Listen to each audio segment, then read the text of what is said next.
मां सिरवलू धंड्या नेच्च भरन सिरवलू इतना योना काजेच्या माणसं जागाड्या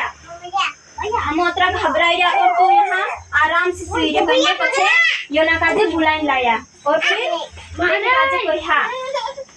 कि असं कोणी कारण जो सही यो कन्ने योना काजेच्या माणसे कोहणे मंजरे फिर योना कहियो कि मैं के काजे परमेश्वर निनवे नगर मकल लेकिन मी का झाय मंजरियो इन योना कान हसिन जान मंडलो तर्शीस देश दिसरनो ने है नी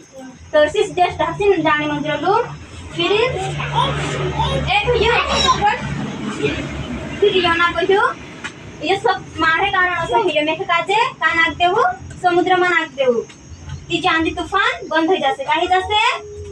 आंधी तूफान बंद हो जासे सब कुछ मारे कारण होते हियो परमेश्वर मासे गुस्सा छे कन्ने जे मासे तिनु काजे समुद्र में नाक दा फिर तिना योना काजे नाकते साथ में